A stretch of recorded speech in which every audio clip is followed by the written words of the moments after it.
Hi అండి, అందరూ ఎలా ఉన్నారు? బాగున్నారా? This is Shirisha and welcome back to my channel.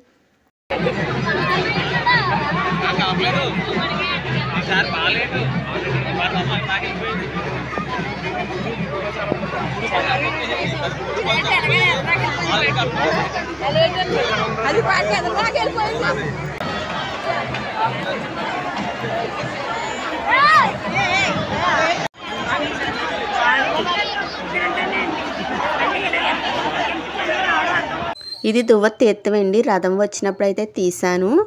అయితే దువ్వలో మనకి శ్రీ వేణుగోపాల స్వామి తీర్థం అయితే జరుగుతుంది 1 ఇయర్కి ఒకసారి. అక్కడికి నేను మా హస్బెండ్ వెళ్ళామన్నమాట. వెళ్ళి దేవుడిని దర్శనం చేసుకోవడానికి అయితే వెళ్ళాం. అయితే ఇక్కడ గుడి ఇంకా ఓపెన్లో లేదు, మనకి ఇంకా ఓపెన్ చేయలేదు.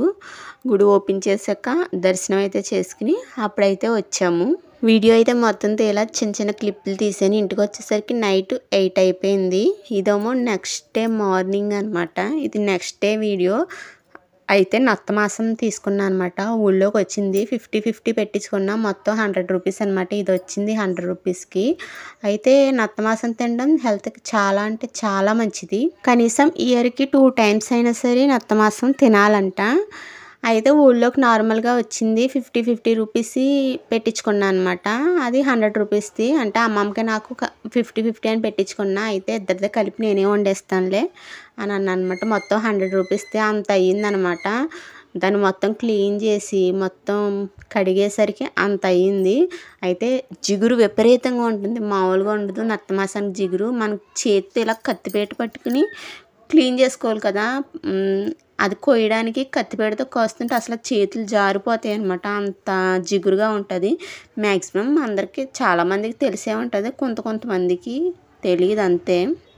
ఇక కర్రీ కోసం అయితే ఆనియన్స్ కోస్తున్నా. అయితే ఆ రోజు నేను మా అమ్మ వాళ్ళ ఇంటికి వెళ్ళి వచ్చాను అనమాట. వెళ్ళి వచ్చేసరికి నైట్ అయిపోయింది. నైట్ తీస్తున్నా అనమాట కర్రీ.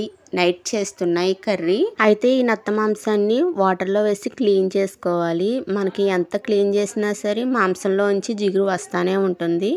అందుకే ఒకసారి మనం పెరుగుతో క్లీన్ చేసుకుంటే మొత్తం జిగురు అంతా పెరుగులో విరిగిపోతుంది అనమాట. నెక్స్ట్ ఇంకొక 3 టైమ్స్ వాటర్తో పెరిగిపోయే వరకు వాటర్తో క్లీన్ చేసుకుంటే మనకి సరిపోతుంది. ఇంకా వండేసుకోవచ్చు అనమాట. ఆల్రెడీ నేను ఓల్డ్ వీడియోస్లో ఒక వీడియోలో చూపించాను నత్త మాంసం కర్రీ ఎలా చేయాలని. అమ్మమ్మతోటే చేసి చూపించాను. మా అమ్మమ్మ చేసింది వీడియోలో. ఒకసారి చూడకపోతే ఒకసారి చూడొచ్చు. సేమ్ అప్పుడు అమ్మమ్మ అలా చేసింది కదా, ఇప్పుడు నేను ఎలా చేస్తానో అలా చేసి చూపిస్తాను. పెద్ద ఏం కాదండి, సేమ్ ఒకటే, కాకపోతే కొంచెం డిఫరెంట్ ఉంటుంది అంతే, అంతకుమించి ఏం లేదు. అయితే ఇక్కడైతే పెరుగుతో క్లీన్ చేస్తున్నాను కదా. పెరుగుతో క్లీన్ చేస్తే ఇంకా జిగురు అనేది ఉండదు అస్సలు. చేతికి కొంచెం కూడా జిగురు తగలదనమాట. మనం అది క్లీన్ చేసినప్పుడు కూడా కత్తిపేటతో కోసేటప్పుడు కూడా జారిపోద్ది. కొన్ని సార్లు అయితే చేయి కూడా తెగిపోద్ది అనమాట. చాలా జాగ్రత్తగా క్లీన్ చేయాలి. చూస్తున్నారు కదా వీడియోలో ఎన్నిసార్లు వాటర్ పోసి క్లీన్ చేస్తున్నానో. మనకి చికెన్ మటన్ అయితే అలా ఏం అవసరం లేదు, 2 టైమ్స్ క్లీన్ చేసుకుంటే సరిపోద్ది. ఇది అలా కాదు, మనం ఏమన్నా అశ్రద్ధగా ఉంటే కర్రీ అంతా పాడైపోతుంది. శుభ్రంగా మొత్తం నీచు వాసన వచ్చేసింది అనమాట. ఇంకెవ్వరో తినరు, మొత్తం పాడేయాలి. అందుకే ఇన్నిసార్లు చెప్తున్నా. అంటే అందరికీ తెలుసు అనుకోండి, కొంతమంది తెలియని వాళ్ళు ఉంటారు కదా.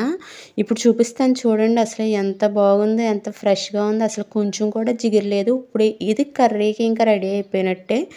ఈ విధంగా కర్రీ చేసుకుంటే సరిపోతుంది. పిల్లలు కూడా చాలా ఈజీగా తినేస్తారు మా పిల్లలు. ఎందుకంటే ముందు నుంచి వాళ్ళకి అలవాటు చేశాను అనమాట ఇలాంటి ఫుడ్ తినడం. నాన్ వెజ్ అంటే చాలు, ఏదైనా సరే తినేస్తారు, ఏమిటని అడగరు. ఓన్లీ నాన్ వెజ్ అవ్వడమే లేట్ అది. ఇక కర్రీ అయితే చేసేస్తున్నా. కర్రీ కోసం సరిపడినంత ఆయిల్ వేసుకుని, చిల్లీస్ అలాగే ఆనియన్స్ వేసుకుని దీన్ని మూత పెట్టి కుక్ చేసుకోవాలి. అయితే ఇవి కొద్దిగా కుక్ అయిన తర్వాత ఇందులో కొంచెం సాల్ట్ అలాగే పసుపు వేసి మూత పెట్టి గోల్డెన్ బ్రౌన్ వచ్చేంత వరకు బాగా కుక్ చేసుకోవాలి. ఎప్పుడైనా మూత పెట్టి కుక్ చేసుకుంటే త్వరగా కుక్ అయిపోతుంది. అందుకే మూత పెట్టి కుక్ చేసుకోండి. నెక్స్ట్ నేను అమ్మ వాళ్ళ ఇంటికి వెళ్ళే ముందే మార్నింగే పచ్చెనగపప్పు నానబెట్టేసి వెళ్ళాను అనమాట. ఈవినింగ్కి బాగా నానిపోయింది. అది కూడా వేసి కొంచెం మగ్గిన తర్వాత మనం క్లీన్ చేసి పెట్టుకున్న నత్త మాంసాన్ని కూడా వేసి అది కూడా కాసేపు ఆయిల్లో మగ్గనివ్వాలి. నెక్స్ట్ ఇప్పుడు ఇందులో కారం వేయాలి. కారం కొంచెం 2 స్పూన్స్ వేస్తున్నా. నార్మల్ కర్రీస్లో కంటే నాన్ వెజ్ కర్రీలో కారం ఎక్కువ వేయాలి. కారం బట్టే నీచు వాసన రాదు, టేస్ట్ కూడా కారం బట్టే వస్తుందన్నమాట. అయితే కారం కూడా కొంచెం పచ్చివాసన పోయాక వాటర్ పోసుకోవాలి. అయితే నార్మల్గా మనం నాన్ వెజ్ కర్రీస్కి వాటర్ తక్కువ పోస్తాం కదా, ఇప్పుడు డబుల్ పోసుకోవాలి. ఎందుకంటే నత్త మాంసం కొంచెం ఉడకడానికి టైం పడుతుందన్నమాట. ఎప్పుడు 1 గ్లాస్ పోస్తే 2 గ్లాసెస్ పోసుకోవాలన్నమాట వాటరు. అయితే ఇక్కడ ఇది స్వీట్ కార్న్ అనమాట. స్వీట్ కార్న్ ఎక్కువగా మనకి రేట్ తక్కువ ఉన్నప్పుడు ఎక్కువగా తెచ్చుకుని ఇంట్లో స్టోర్ చేసుకుంటాం కదా, తెల్లారేసరికి వాడిపోద్ది కదా మనకి ఇలా ఉంచేస్తే. దీన్ని నేనైతే ఏం చేస్తానో తెలుసా, ఇలాగా తెచ్చిన వెంబటే ఇలాగా మొత్తం ఒలిచేసుకుని దాన్ని ఉడకబెట్టేసుకుంటాను అనమాట. మొత్తం ఇంకా 4 పొత్తులు తెస్తే 4 పొత్తులు, 5 పొత్తులు తెస్తే 5 పొత్తులు, మొత్తం స్వీట్ కార్న్ మొత్తం ఇలాగా గింజలు పక్కే ఒలిచేసుకుంటాను. ఫస్ట్ ఒలిచేసుకుని అప్పుడు వాటర్లో వేసి ఉడకబెట్టేసుకుంటాను. ఉడకబెట్టేసుకుని ఆ ఉడికిపోయాక వేడి చల్లారాక అప్పుడు ఆ గింజలు మొత్తం ఒక బాక్స్లో వేసి డీప్ ఫ్రిడ్జ్లో స్టోర్ చేస్తాను అనమాట. అయితే మనకి ఎప్పుడు కావాలంటే అప్పుడు తీసుకుని అవి వేడి చేసుకుని రెసిపీస్లోకి కావాలంటే రెసిపీలోకి, వేటిలోకి కావాలంటే వాటిలోకి, లేకుంటే సలాడ్ కావాలంటే సలాడ్లోకి మనం వేడి చేసుకుని తినచ్చు అనమాట.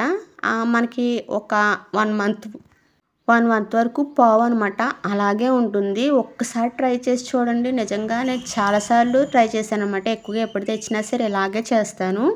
ఇలాగే ఫ్రిడ్జ్లో స్టోర్ చేసేస్తా. ఉడకబెట్టి స్టోర్ చేసుకోవాలి. మనకి ఆ వేడి చల్లారిన తర్వాత అప్పుడు ఆ నీళ్ళని బయటికి తీసి వేడి చల్లారిపోయాక అప్పుడు ఫ్రిడ్జ్లో పెట్టుకుంటే మనకి ఎన్నాళ్ళైనా అలాగే ఉంటాయి. కనీసం 1 మంత్ అయినా సరే ఉంటుంది. అయితే ఒక పక్క గ్యాస్ మీద కర్రీ ఉంది, ఒక గ్యాస్ మీద అయితే స్వీట్ కార్న్ పెట్టాను.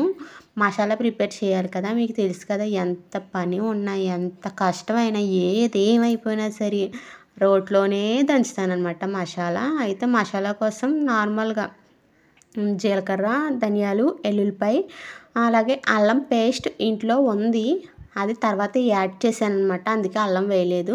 వేసి కొన్ని వాటర్ పోసుకుని మెత్తగా దంచేసుకుంటా. అప్పటికప్పుడు మాత్రమే దంచి వేస్తాను. అమ్మమ్మ అంతే, అమ్మమ్మని చూసి నేను కూడా నేర్చుకున్నా. ఏదైనా సరే రెసిపీ ఒకసారి మీకు వీడియోలో చూపించానంటే అది 2-3 సార్లు మా ఇంట్లో ట్రై చేసి మేము తిన్నాకే బాగున్నాకే నేను మీకు చూపిస్తాను. బాగోకుండా ఎటువంటి రెసిపీస్ చూపించను. 2-3 సార్లు మా ఇంట్లో చేసి మాత్రమే చూపిస్తాను. మీరు ఎటువంటి ఇబ్బంది పడకుండా నేను చేసిన రెసిపీస్ యాజ్ ఇట్ ఈస్గా చేసేస్తే కంపల్సరీ అలాగే వచ్చేస్తుంది. ఎందుకంటే ఎక్కడ ఎటువంటి తప్పు చెప్పకుండా మొత్తం పర్ఫెక్ట్గా చూపిస్తానమాట. ఇంట్లో మేము ట్రై చేసి మేము తిన్న తర్వాత మీకు పెడతాను ఆ వీడియో అనేది. అప్పటి వరకు బాగోపోతే డిలీట్ చేసేస్తాను వెంటనే. ఇక్కడైతే మళ్ళీ వాటర్ పోసి మళ్ళీ ఉడికించాను అనమాట. ఆ వీడియో తీయలేదు కానీ ఇంకా మెత్తగా ఉడికిపోయిన తర్వాత మాంసం అప్పుడు దంచి పెట్టుకున్నాను కదా అల్లం వెల్లుల్లి పేస్ట్, అది వేసేసి ఒక 5 మినిట్స్ కుక్ చేసుకుంటే సరిపోతుంది. మసాలా పచ్చివాసన పోయేంత వరకు మూత పెట్టుకుని కుక్ చేసుకుంటే ఇంకా మనకి కర్రీ రెడీ అయిపోతుంది. లాస్ట్లో కొత్తిమీర వేసుకుని రైస్లోకి కానీ, చపాతీలోకి కానీ, పరోటాలోకి కానీ, ఇంక మీ ఇష్టం, మీ చాయిస్ దేంట్లోకి కావాలంటే దాంట్లోకి సర్వ్ చేసుకుంటే ఇంక సరిపోతుంది. చూడండి పొగలు ఎలా కక్కుతుందో. ఏంటంటే మనకి ఇది మాంసం ఎంత తీసుకున్నా సరే కర్రీ మాత్రం కొంచెమే అవుతుందన్నమాట, ఎంత అవ్వదు. ఉడికేసరికి ఇంకా చిన్నగా అయిపోతుంది నత్త మాంసం మొత్తం.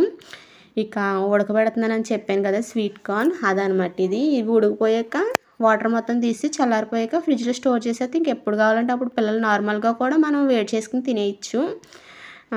టేస్ట్లో మాత్రం ఎటువంటి డిఫరెంట్ ఉండదు. సో అదేండి, చిన్న క్యూట్ వీడియో అయితే పెడుతున్నాను. నచ్చితే లైక్ చేయండి. Thanks for watching. See you all.